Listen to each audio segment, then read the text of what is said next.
GTA 6 has been leaked. They've done it. Someone's done it. He did it. Cyber leak? Someone. I don't know if it's one person. I don't know if it's a team. I mean, realistically, the way it's being portrayed, it's one person. Is it really a person that has nothing to do with Rockstar? Or is it perhaps maybe Rockstar themselves? I don't know. There's a lot of speculation going on, rightfully so, because there's a lot happening, really. GTA 6, the most anticipated game of all time, the most anticipated piece of media, the most expensive, the costing, how many billions to make. So I've seen it, and to be honest, I kind of thought to myself, is this it?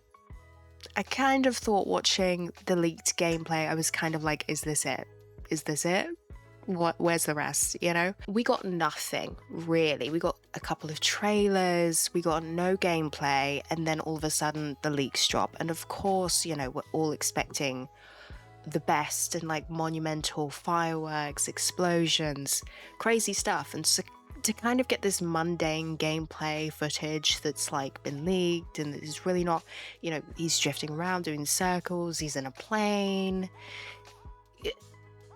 he's throwing a basketball in a hoop. It's not like majorly exciting stuff, After realizing I'm not sort of looking at the leaks and not looking at this footage like with the mindset that I should be, and kind of expecting too much from leaks, of gameplay that shouldn't really be coming out and we shouldn't be watching it. So I kind of checked myself and realized that I was kind of expecting too much from what I was seeing.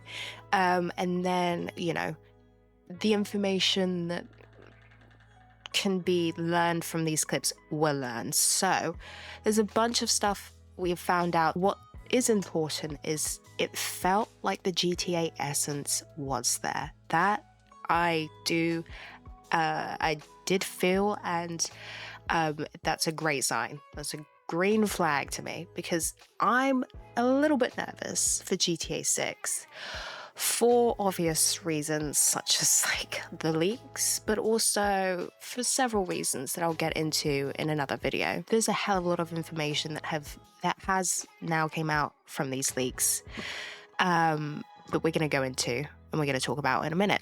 But so far, I would say this is quite exciting. I'm not gonna lie. I mean, of course, it's so immoral. It's not lawfully right, and it's not lawful. But me personally, I just think it was such a big, bold move from CyberLeak to do this. And I personally don't believe it's Rockstar, because I just don't believe that it's Rockstar. To me, it doesn't feel appropriate that it's a marketing tactic. I just don't. To not have any gameplay, to not really know much about the game, really, to not know much at all, and then to kind of get the mundane sort of gameplay, few moments of gameplay that we got. It's not like it doesn't like hype me up. If anything, it's killed the hype a little bit for me, and I feel like for maybe other people as well. Like, I don't think it's gotten people hyped up. I think it's just gotten people to talk, which may be a good thing in itself. But realistically, we were talking about GTA 6 regardless before the leaks. So truly, I really believe this is not a great thing for Rockstar, and there are, talks about perhaps this CyberLeak has a full playable build of the game because of one specific clip in one of the leaks showing him shooting out and spelling out the word on the wall, leak. There's a song in one of the leaks that was released in 2025, so it's kind of feeling like, maybe he does have some type of access to the full game. So some things confirmed by the video's basketball minigame. There's a Red Dead 2 Redemption style karma system. You will be able to restore loadouts in your car trunk. Your car will require maintenance to keep running. Your car needs to be refueled. 6-star wanted system is back. Cops will identify you in multiple ways, whether by your clothing, appearance, or vehicle, and a couple of other things. So what it sounds like to me is that, and to many of us, is that it feels like GTA 6 is probably going to be a little bit more detailed, right? I mean, so you could probably do a little bit much. The maintenance of the car, the refueling of the car, the description of what the cops will have of you if you make trouble and they come after you. You're gonna have to change your clothes. You're gonna have to change your car and stuff like that. So it sounds like it's more intricate. It's more detailed. Because here's what I have been thinking is that, and what I've been nervous about, just to touch on it a little bit, is that what can they really do? They've done so much so far with GTA. They've set the bar so high. They have to outdo themselves. And so, how can they do that, really? By going back to the smaller details, fleshing them out, and making it a little bit more immersive and making it more detailed instead of trying to reinvent the wheel. Of course, they have to make a game, and with that comes standard stuff, things we can expect, particularly from a GTA game, like shooting, like going out on heists, like driving, like the gangs of it all, making money. It's gonna be that, but it's about how Rockstar do it or did it that really is going to be the most impactful, in my opinion. It's the story, it's the writing, it's all of that, and yeah, of course it's the smaller details as well. But I think ultimately it's how they tell the story that I really feel like is what is going to be the most important for me. Because realistically, like I said, we've done it all before, and we've done it in so many different ways, In what way can we do it this time is the question. So I'm just going to leave that there, but that's touching on another video. Definitely, hands down, no argues, no debates. The map is absolutely massive. The map is humongous. It's humongous. It's so big. Watching one of the leaks, I assume it's Jason in the airplane flying a plane, and the plane's just going. The plane is just going and flying, and it's just buildings underneath, clouds and sky, and you're just thinking like, this is going to take a good 10 minutes in real time to get to the other side of the map. It's going to take real, genuine time to just get to the other side of the map for this game. And that's a beautiful thing to see, I'm not gonna lie. That's a great thing to see. Oh, another thing I did notice was the melee combat, was the knifing of it all was incredibly, thoroughly, and quite artistically violent. It was very violent, and you know what? I'm here for it. So yeah, melee combat seemed to be quite fun in itself. I saw Jason sort of like, he shot like a security guard. The security guard hat like fell on the floor, and he picked it up and put it on his head. Red Dead style. I like that. To be honest, and to be fair, it didn't look, from the leaks that I saw, from the clips that I saw, it did not look as busy or as dense as it did in the trailers. And I don't believe it's really gonna be that. I don't believe that the city is gonna be packed, filled with NPCs, and it's just density, the majority of the time everywhere. I think it's going to be pretty standard. I think it's going to be pretty normal, you know, and certainly through the leaks and the gameplay that I saw, it was pretty normal. It wasn't pretty, it was pretty, not many, it's just a few people and stuff, you know? Just a little bit annoyed though, however, that we don't get an answer in terms of PC players playing GTA 6. We don't get any answer in terms of a release date. And I know this isn't new for Rockstar. They have prioritized console releases in the past. I would just like to ask why in this case for GTA 6? Why? Why? Because, you know, it's not like it's coming out on physical. It's not coming out on disc, darling. So why do we not get an answer as to when it's coming out on PC, Rockstar? Rockstar? Why not? Why not? Why not? In all seriousness, why not? Because we know you have the money.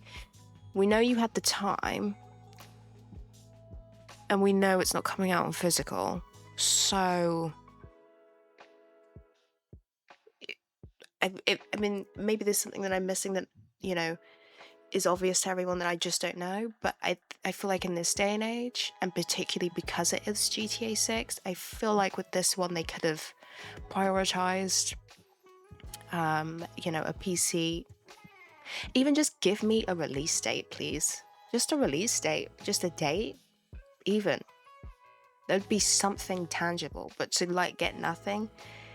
PC players have no idea when it's coming to PC. People that genuinely have no say in how Take-Two go about things, and how no say in how the management is managed, and how the leadership is leaded. Marketing is marketed, and how much, you know, players actually get to know what they've done. And all the rest of it. I genuinely, I really do empathize with those that have no say in that and have no control. They're just there to just make a great game. However, you know, when you starve us from this lot, when you come out and then say no physical copies, even though you could have so very easily and still can so very easily come out with a physical option for people to buy it physically, you know, bump up the price a little bit if you need to, you know, to price your game at, what was it, 80 or something, but realistically it's 100, because otherwise you're not being able to access certain things in game. Not even about getting a bonus outfit or getting bonus, you know, collectible hats, whatever the case may be. It's like actually being able to go into stores in game, shops in game. You have to pay full price. I definitely understand why Rockstar decided to put up an extended trailer on Netflix. Definitely fits on brand for them being innovative and being out of the box, because that really is an innovative out of the box move that realistically on paper doesn't make sense, but realistically on paper does make sense. If you're trying to tap into a broader audience, a wider audience and things like that, then yeah, of course it makes sense that they would pop up an extended look on Netflix for only 6 hours, yes. But what that move also does say is we're not really thinking about the best interests of the fans of our games. We are thinking about how to maximize profits. How to maximize profits and how to maximize awareness on this game. That's what it's doing, you know? And that in itself is, I feel like, just one of the many behaviors that I feel like people consciously are aware of when it comes to Take-Two, that they're not happy with. They're not happy. Even if you're like, oh my god, this guy is completely in the wrong. Like Stop Killing Games, for example, the movement, who is trying to go the legal route, but I don't think they've had too much success recently in trying to get legislation passed for consumer rights in the gaming industry. And I think maybe that's also inspired these leaks from this vigilante. Yeah, Stop Killing Games actually came out and I think properly denounced CyberLeak in saying that this is wrong, this is immoral. But you know, he's looking for money, and I that part, yeah, that part also, that part. But if you know the hacking and stuff like that, you know, I'm sure it does take a lot of time. You know, I'm sure he deserves a little cheeky coffee or something. Just keep him going. To keep him going and stuff like that.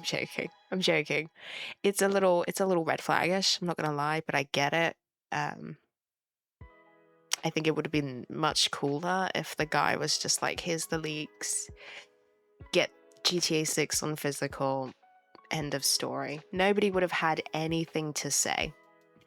But I get it. Everybody needs to make money, right? So that's pretty much all of the leaks, updates, and that's pretty much everything that's happened so far. If anything continues to come out, which I personally feel like there probably is more stuff to come out, we can all question and ask questions and things like that, can't we? We can, because that is so incredibly important during this time of slight uncertainty in terms of where the future, what the future of gaming is going to truly look like. And that, ladies and gentlemen, is precisely why I'm talking to you today and doing a commentary vid. A few of you guys would know that I planned on doing this anyway, but yeah, I think now is a great time to use this channel and talking about the games that we've played and talking about, you know, the companies that made these games and the impact it has on the gaming industry and what the gaming industry is doing and how it has an impact on itself, I think is all very important. If CyberLeak does have a playable build of the game, what's to stop them from leaking the ending? I don't know. It's going to be interesting to see what happens over the next few days, especially leading up to the extended look on Netflix. Otherwise, nevertheless, regardless, those are my thoughts about the leaks.